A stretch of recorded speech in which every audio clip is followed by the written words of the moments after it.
Italy is a melting pot of cultural diversity. Over centuries, many civilizations have influenced Italian culture and have added to its incredibly varied culinary spectrum. Italian regions display their own colloquial cooking and flavor styles. Today, we will discover a taste of Tuscany. Join us as we explore the classic dishes, unique ingredients, and the diverse cultural flavors of Italy.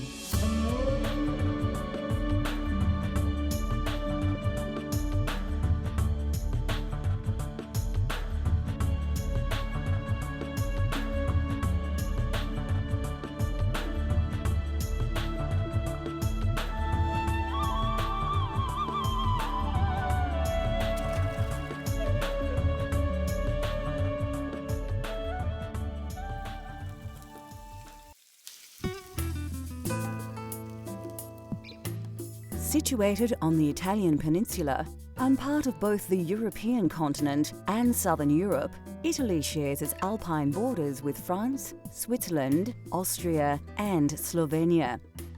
The food of Italy is famous throughout the world, with dishes like spaghetti, lasagna, and ravioli being found across the globe. But more importantly, the rich variety of regional cooking is alive and well, preserving some of this country's culinary history. Today, we will be exploring the flavors of Tuscany. Considered the birthplace of the Italian Renaissance, Tuscan cuisine is quite unique and even differs between the provinces. Tuscany is all about food and wine. It's all about the fresh produce, which they'll have homegrown or they'll get it from the markets, and then they're going to cook it, and they're going to cook it very slowly, and they're going to enjoy it with their family and their friends. They have lots of local vegetables and lots of pork and wild boar, which they make into small goods, and then they will share.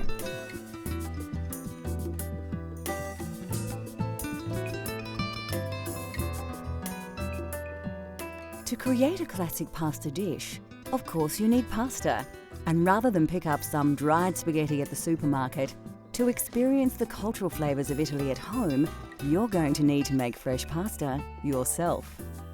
My first exposure to Italian cooking was in a small restaurant in London that my father used to take me to when I was a kid. And they used to make all their own pasta there, and they had all the wooden boxes with all the various sizes, shapes and colours of fresh pasta. You could just choose whichever pasta you wanted to go with your sauce, and that really excited me and got me interested in Italian cooking. All you need to make fresh pasta at home is some fine flour, some fresh eggs, and some semolina flour.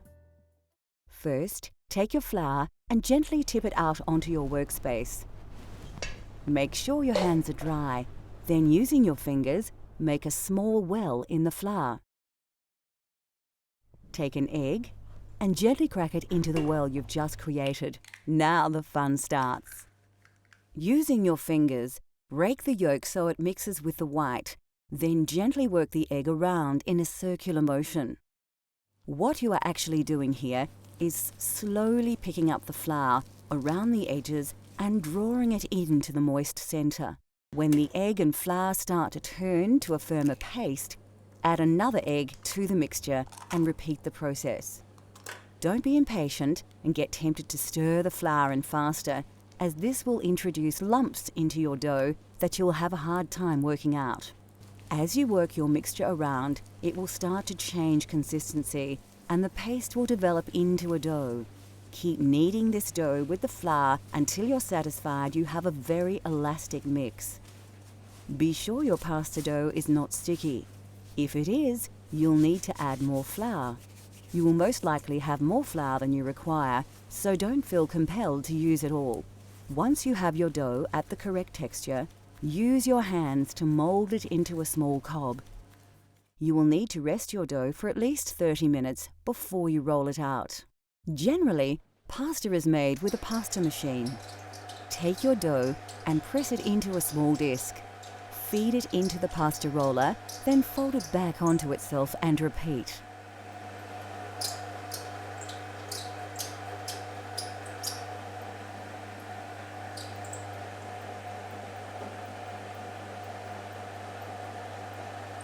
Keep rolling the pasta dough out until you have a long, thin sheet of pasta ready for cutting.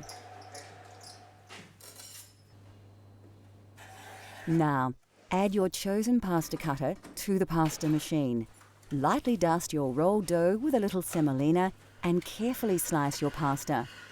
Once cut, dust your fresh pasta with semolina and put it aside for later.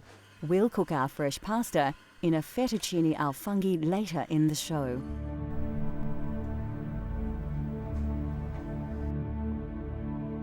Anybody who has eaten Italian food will recognise the essential herbs and spices that add unmistakable characteristics to any dish. The most common herb in Italian cooking is basil. Crushed basil leaves combined with oil, garlic, and pine nuts create the famous pesto sauce. Basil is regarded as the perfect complement to the flavour of tomato sauce and works well with pasta. Another herb used widely in Italian cooking is oregano. Offering a complementary flavour to basil, it is also commonly used in tomato-based dishes. Of course, garlic features heavily in Italian cooking right across the country. Fennel seeds lend a distinctive aniseed flavour to roasted meat or fish. Rosemary makes a wonderful addition to roasted meats and vegetables. Often included in salads and dressings, sage is probably most famous as the key herb in saltimbocca. Italian parsley is recognisable by its distinct flat leaf. Parsley is used in many meat dishes, soups and stocks. Italian food is most richly flavoured with herbs, but of course some spices do feature prominently. Coarse sea salt is used across the nation, although some regions, like Tuscany, use it very sparingly.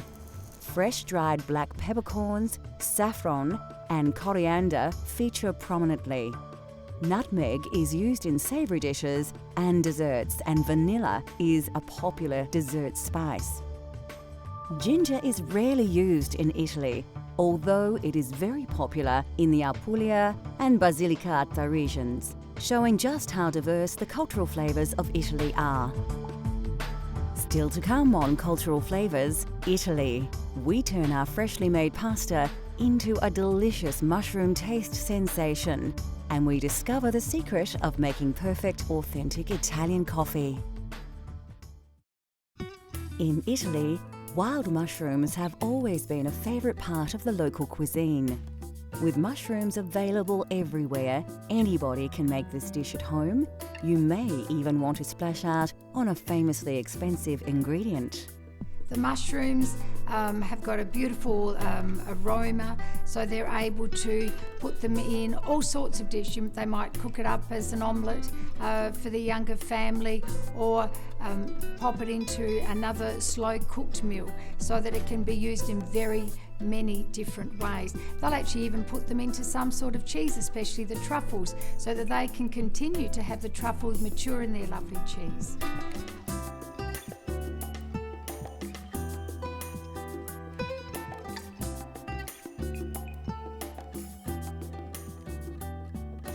For this dish, you will need a selection of mushrooms. You can use fresh local varieties or a combination of fresh and dried.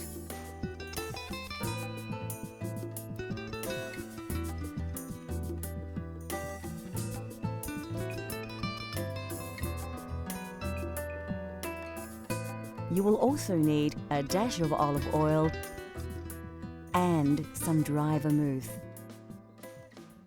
First, take your Italian parsley and chop it finely.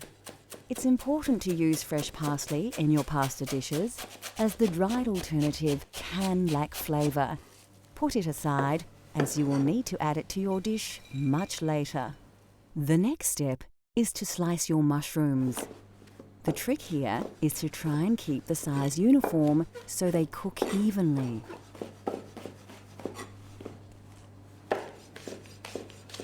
Remove your dried mushrooms from the water and squeeze off the excess moisture. Then chop them evenly. Keep the water, you will need it later. Take the stalk of celery and remove the leaves. Chop into lengths, slice along the grain, Then finely dice into small blocks to avoid large chunks of this strongly flavoured vegetable masking the delicious mushroom flavours. Next, chop your garlic and slice your red onion. Put the ingredients aside and heat up your pan. So, to prepare the sauce, we're going to start with a nice fry pan, a little bit of oil. Want the oil to get nice and hot, almost smoking. The first thing we're going to add is our mushrooms, so they get a nice bit of colour on them. Brings out all the nice flavours, so they don't go soggy.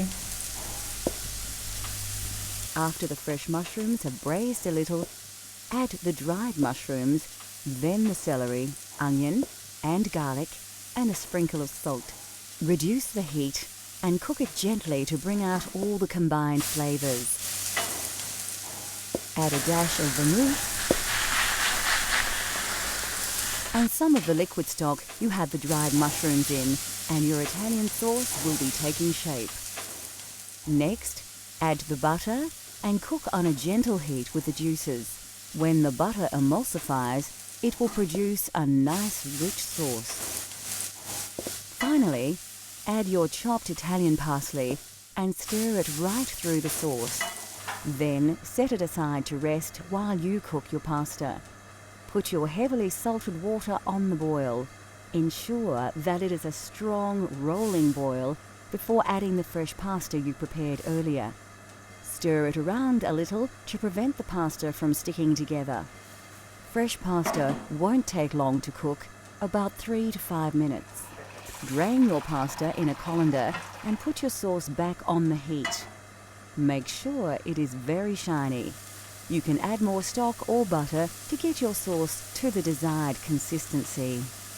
Add your drained pasta to the sauce in the pan and stir through. Make sure you have covered the pasta entirely with your mushroom sauce. Then you are ready to serve. Grate some Parmigiano Reggiano, commonly known as Parmesan cheese, over the dish. Just enough to give it some bite and some extra saltiness, but not so much it causes the dish to go gluggy. Finally, if you have them, shave some black truffle over the dish just before serving. Now, enjoy your authentic fettuccine al funghi.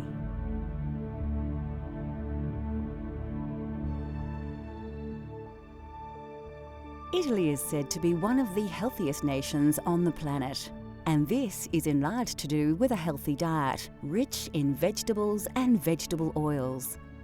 Of course, the most important vegetable in Italian cooking is the tomato. There are many varieties of tomato that are used in soups, sauces, and pasta dishes. Brought to Italy in the 18th century, the tomato has become synonymous with Italian cuisine. The Italians love fresh vegetables and are famous for their salad dishes. Brought to Italy in medieval times, cucumbers are now part of Italian culinary culture. Root vegetables like carrots, radish, turnips, and beetroot all feature prominently in Italian cuisine, as do onions and leeks.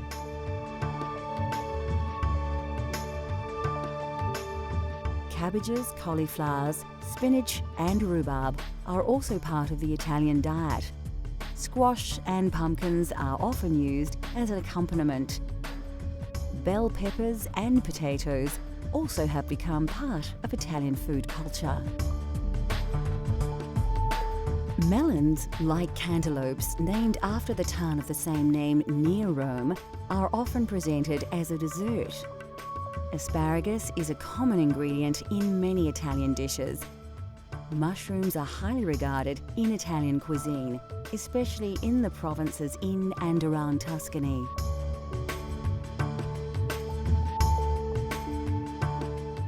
Of course, Italian cooking features all kinds of mushrooms, especially the porcini mushroom, but you can use local varieties in your own Italian-inspired dishes.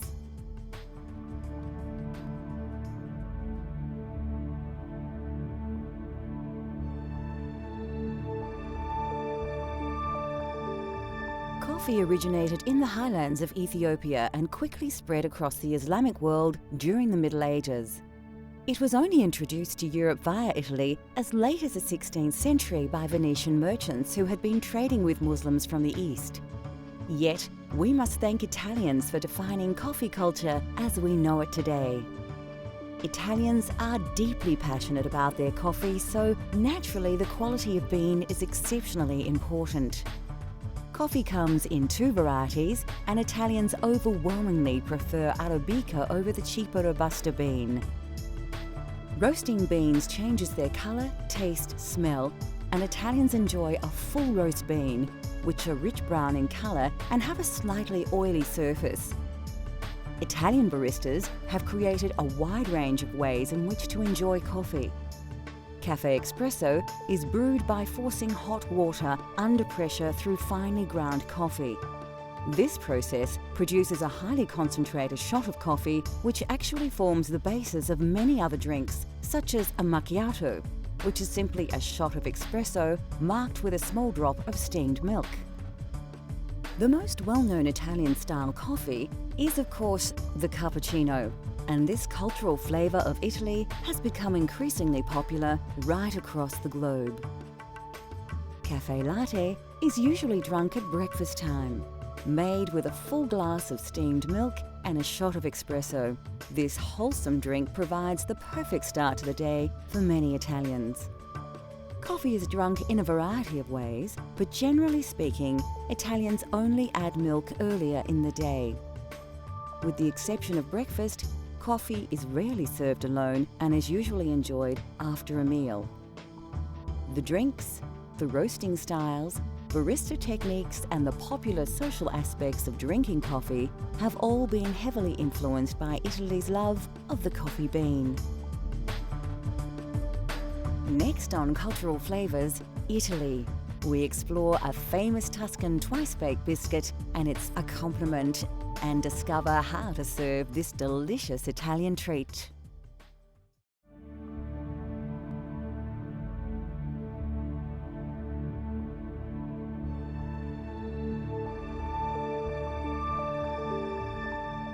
There are hundreds of types of pasta, but generally authentic pasta is made from durum wheat flour or semolina, which accounts for its yellow tinge.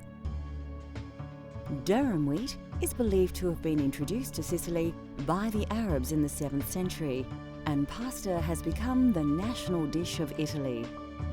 Of course, fresh is best, and authentic Italian pasta has texture and flavour characteristics that is difficult to replicate with dried alternatives. Having said that, there are a multitude of dried pasta options that keep well, so it has become a staple in many kitchens across the world.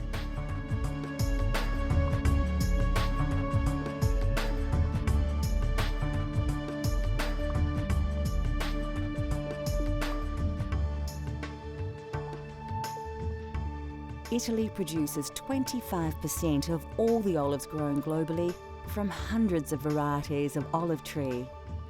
Olives in the south of the country produce the majority of olive oil thanks to its climate. In the north, due to the frosts, olives must be harvested much earlier, so their yield is much lower.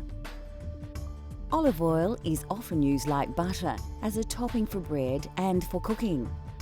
Olives are eaten on their own, as an accompaniment, in salads and also cooked dishes. Italian meals often feature breads, and there is a wide range to choose from.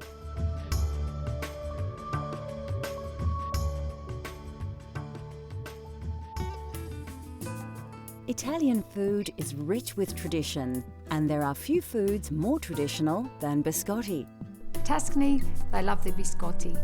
So they'll go to the local market and they'll get their flour and their sugar and the nuts, whatever nuts mum wants to use that might be in season, and they'll go home and there it will be in their beautiful kitchen, and they'll start mixing the flour, the eggs, the butter, the nuts, and then they'll roll and then they'll bake. And then with the biscotti, they need to slice them again, and then they'll need to rebake, so it's the double baked biscuit. That process, of course, brings the family together because it takes quite a long time for them to be able to do that. And then more especially, those biscotti are shared with their family and their friends. And because they are so hot and so crisp, they'll be able to share them for the rest of the week.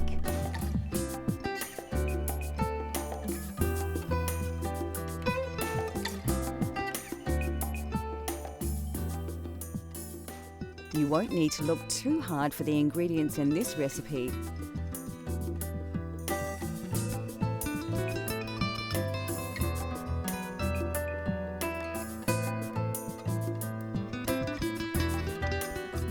Place your butter in a bowl and add your caster sugar. Mix the ingredients with a spatula until you have a consistency like this. The technique here has more than a few similarities with pasta preparation. So, just like making pasta dough, add your first egg and mix it into the sugar and butter. Work the ingredients together to achieve a smooth paste. Do the same with all the eggs until you have a fairly liquid, smooth and even paste. The next step is to add your flour, but only a little, and mix it through. Just like the pasta, you don't want to add all the flour at once. This technique ensures you have a lump-free mixture. As you add the flour, it develops a more dough-like texture, but still a liquid. This is the time to add the other ingredients. Put your lemon zest and nuts in and give it a little stir. You will soon realise that mixing with the spatula